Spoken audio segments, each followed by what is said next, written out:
আমি একটু লাইট কম বুঝি মনে হয় আমার কাছে, এই কারণে আমি সবসময় যেটা করি একটা গুড গাফার নেই। শুটিংয়ে আমি একটা মিটার ইউজ করি, সম্ভবত 2008 সালে প্রথম লাইট মিটার কিনি 96,000 টাকা দিয়ে। ওই সময় সিনেমাটোগ্রাফিতে একটা অঙ্ক, এই লাইট মিটার দিয়ে প্রপার মাপা যায় যে এখানে আমার ক্যামেরার যে সেটআপ, সেম সেটআপটা লাইটের মিটারে করলাম। একজন ডিওপি ওই অ্যাস্থেটিক্সটা না জানে, তাইলে সে আসলে গাফার রেখে দিয়ে কিভাবে করাবে।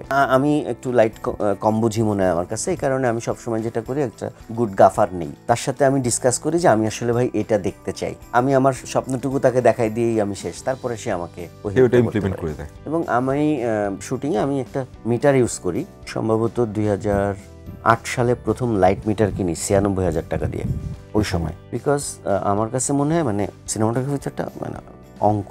তো যখন আমি অনেক লাইটের মধ্যে লাইট করি এবং এখানে একটা মনিটর দেখে ডিসিশন নিতে চাই যে লাইটটা কম আছে বা বেশি আছে বা এখানে বাড়বে বা এখানে কমবে, এটা আমার কাছে মনে হয় যে আমার খালি চোখ এটা প্রপার রিড করতে পারে না, যে কারণে সেই সিনেমাটোগ্রাফি আধুনিকায়নের শুরু থেকেই light meter, exposure meter use হয়। এই লাইট মিটার দিয়ে প্রপার মাপা যায় যে এখানে আমার ক্যামেরার যে সেটআপ, সেম সেটআপটা লাইটের মিটারে করলাম, করে আমি হাইলাইট কতটুকু করব, ব্যাকলাইট কতটুকু করব, ব্যাকগ্রাউন্ড লাইট কতটুকু দিব, ফিল কতটুকু রাখবো। তো আমি আসলে লাইট মিটার মেপে স্টিল এখনো পর্যন্ত এটা হয়তো আমি এখনো ব্যবহার করি।